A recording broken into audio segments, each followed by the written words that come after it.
কিছুদিন পরেই তাদের খাদ্য কি হয়ে গেল, যখন শেষ হয়ে গেল, এবার তো তারা আবার বিনিয়ামিনকে সাথে নিয়ে তারা মিশরে যাবে। এবার তারা বিনিয়ামিনকে সাথে নিয়ে তারা এবার মিশরের পথে রওনা করলো। মিশরের পথে রওনা হওয়ার পরে সরাসরি তারা ইউসুফ আলাইহিস সালাতু ওয়াস সালামের চেম্বারে গেলেন। সাক্ষাৎ হলো। ইউসুফ আলাইহিস সালাতু ওয়াস সালাম বললেন, ও তাহলে এটাই তোমাদের সেই ভাই বিনিয়ামিন? তখন তারা বলল যে হ্যাঁ এটা। তিনি বললেন, ঠিক আছে, তাহলে তোমরা তো সত্যবাদী, অনেক ভালো মানুষ, তাহলে শোনো, তোমাদেরকে আমি আরও বেশি করে গমের বস্তা এবার দেব। তো গমের বস্তা তাদেরকে দিয়ে দিলেন। এবার তিনি বুদ্ধি করে একটা ট্রিট করলেন। সেটা কি? সেটা হলো বিনিয়ামিনকে কাছে রাখতে হবে। রাখতে হবে কেমনে রাখবেন? এই জন্য তার যে একটা পানপাত্র ছিল, এই পানপাত্রটা অন্য যারা দায়িত্বশীল ছিল তাদেরকে বলল যে তোমরা আমার এই পানপাত্রটা বিনিয়ামিনের গমের বস্তার মধ্যে ঢুকে দিবা। আর একটু পরে আমি বলবো যে আমার পানপাত্র চুরি হয়ে গিয়েছে। ওকে তো রাখতে হবে একটা কৌশলে, ওকে যেতে দেওয়া যাবে না। তখন মন্ত্রীরা তাই করলো। যখন তারা তাদের বস্তাগুলো মাথায় নিয়ে যাচ্ছিল, হঠাৎ করে মন্ত্রিসভার আর অন্য মন্ত্রীরা এসে বলল যে আমাদের অর্থমন্ত্রীর পানপাত্র চুরি হয়ে গিয়েছে। কে নিয়েছে? সবাই বস্তা নামাও। যখন বস্তা নামানোর পরে খুঁজতে খুঁজতে বিনিয়ামিনের বস্তার ভেতরেই তো এটা পাওয়া যাবে। তো বিনিয়ামিনের বস্তার ভেতরে পাওয়া গেল। এবার তারা বলল যে আমরা তো চুরি করতে আসি নাই, আমরা তো এখানে খাবারের খোঁজে আসছি, আমাদের পেটে খাবার নাই, এই জন্য আসছি। আমরা কেন রাজার পানপাত্র চুরি করতে যাব? মন্ত্রীর পানপাত্র আমরা চুরি করি নাই। তখন অন্য মন্ত্রীরা বলল, যদি পাওয়া যায় তাহলে শাস্তি কি হবে?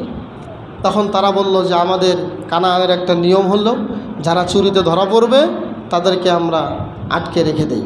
আপনারাও যদি আমাদের এই 11 ভাইয়ের কারো কাছে পেয়ে থাকেন তাহলে ওই ভাইকে আপনারা রেখে দিন, সমস্যা নেই। তাদের কথা অনুযায়ী ইউসুফ আলাইহিস সালাতু ওয়াস সালামের অন্যান্য মন্ত্রীরা তারা খোঁজাখুঁজি শুরু করলো। আস্তে আস্তে আস্তে আস্তে গিয়ে তারা বিনিয়ামিনের বস্তার ভেতরেই এটা পেয়ে গেল। বলেন সুবহানাল্লাহ। ইতিমধ্যে ইউসুফ নবী সেখানে এসে হাজির হলেন। হাজির হয়ে বললেন, বিনিয়ামিন আসো, তুমি আমার হাত ধরো, তোমাকে আমি এবার রেখে দেব। আমার পানপাত্র তোমার গমের বস্তার মধ্যে পাওয়া গিয়েছে। এবার তারা বলল, আমরা তো এখানে চুরি করতে আসি নাই হে খাদ্যমন্ত্রী, আপনাদের কি হারিয়েছে না হারিয়েছে এটা তো আমরা কল্পনাও করতে পারি নাই। অর্থাৎ তারা বলল, আমরা তোমাদের পানপত্র নিয়ে কি করব?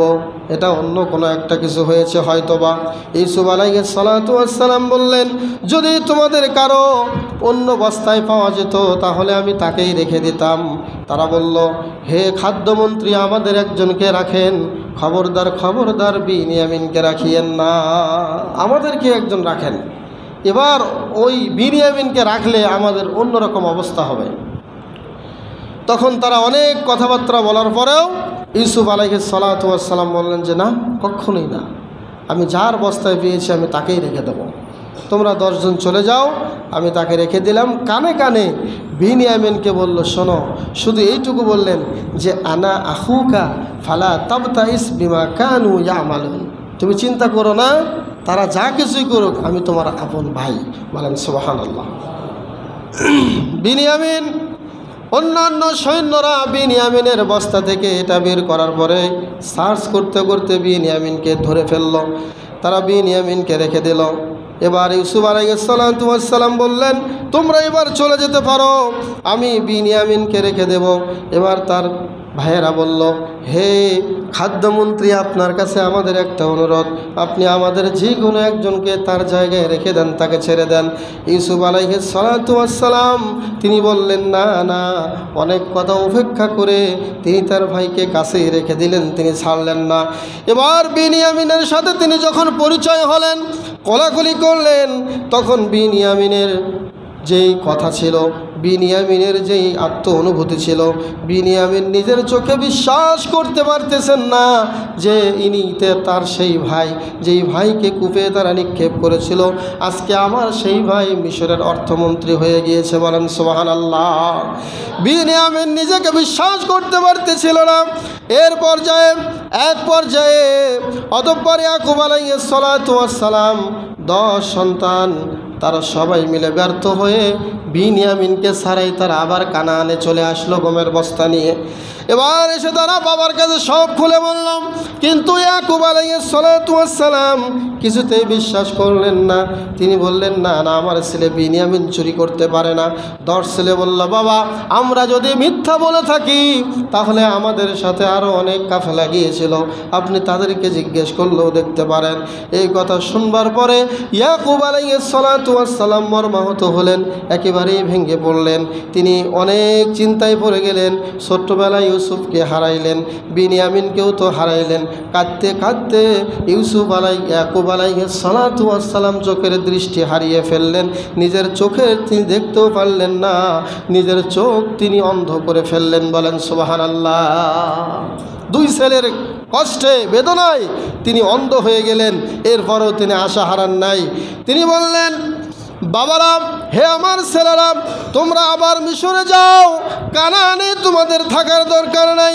মিশরে গিয়ে অর্থমন্ত্রীকে ভালো করে অনুরোধ করে তোমরা তাকে বলো, আমার বিশ্বাস তোমরা ইউসুফ ও বিনিয়ামিনকে মিশরেই খুঁজে পাবে। আমার কেমন যেন একটা আত্মবিশ্বাস হচ্ছে, ওই মিশরেই মনে হয় ইউসুফও আছে, বিনিয়ামিনও আছে, তোমরা খুঁজে আনবে। অতঃপর তারা 10 ভাই আবার চলে গেলেন। ইউসুফ আলাইহিস সালাতু ওয়াস সালামের কাছে যাবার পরে ইয়াকুব আলাইহিস সালাতু ওয়াস সালাম একটা চিঠি দিয়েছিলেন, হে আমার ছেলেরা, এই চিঠিটা নিয়ে মিশরের খাদ্যমন্ত্রীর হাতে দিয়ে দিবা। সবাই মিলে গিয়ে ইউসুফ আলাইহিস সালাতু ওয়াস সালামের হাতে চিঠিটা দিল। চিঠিটা দেওয়ার পরে চিঠিটা ইউসুফ আলাইহিস সালাতু ওয়াস সালাম তিনি খুললেন। তিনি তো জানেন যে তিনি তার বাবা, তিনি আগেই জানতে পেরেছেন। চিঠি খোলার পরে এমন কিছু হৃদয়স্পর্শী মর্মস্পর্শী কিছু কথা তিনি লিখেছেন। তিনি একটি কথা লিখেছিলেন চিঠির ভিতরে, হে মিশরের খাদ্যমন্ত্রী, আমি একজন অন্ধ পিতা, অনেক বয়স আমার হয়ে গিয়েছে, ইউসুফকে হারিয়েছি ইউসুফের ছোট্ট বয়সেই, এবং বিনিয়ামিনকেও হারিয়েছি। এরকম কিছু আবেগঘন কথা দিয়ে চিঠিটা তিনি ইউসুফ আলাইহিস সালাতু ওয়াস সালামের বরাবর দিলেন। ইউসুফ আলাইহিস সালাতু ওয়াস সালাম পড়াগুলো শুনলেন, লেখাগুলো দেখলেন। তিনি আর সবর করতে পারলেন না। ধৈর্য ধরতে না পেরে ধৈর্য হারা হয়ে বাবার কথা শুনতে শুনতে একেবারেই দিলটা নরম হয়ে গেল। তিনি কান্না শুরু করে দিলেন। হাউমাউ করে কান্না করতে করতে তিনি তার নিজের চোখ দিয়েই পানি নিজেই মুছতে শুরু করলেন। বলেন সুবহানাল্লাহ। নিজের চোখের পানি এবার আটকাতে পারলেন না। এবার তার যে 10 ভাই সামনে দাঁড়িয়ে আছে, এবার তারা দেখে বলছে যে কি হলো, বাবার চিঠি পড়লো, পড়ে এ কান্না করতেছে কেন খাদ্যমন্ত্রী? তারা অবাক হয়ে গেল, আশ্চর্য হয়ে গেল। ঘটনা কি? আমাদের বাবার এই পত্রে মিশরের অর্থমন্ত্রী কাঁদে কেন? তখন ইউসুফ আলাইহিস সালাতু ওয়াস সালাম 10 ভাইকে বলল, তোমরা কি করেছিলে তোমাদের সেই সহোদর ভাই ইউসুফের সাথে? কেন ইউসুফকে তোমরা এত কষ্ট দিয়েছিলে? এই কথাগুলো ইউসুফ আলাইহিস সালাতু ওয়াস সালাম তার 10 ভাইকে বলছে যে কেন তাকে এত কষ্ট দিয়েছিলে, সে তোমাদের কি করেছিল, কি ক্ষতি করেছিল, কেন তার বাবা ইয়াকুবকে অন্ধ হতে হলো, তোমরা এই কাজগুলো কেন করেছিলে? বারবার এই প্রশ্ন করতেছিল। তো এই প্রশ্নের মুখোমুখি হওয়ার জন্য তার 10 ভাই কিন্তু প্রস্তুত ছিল না।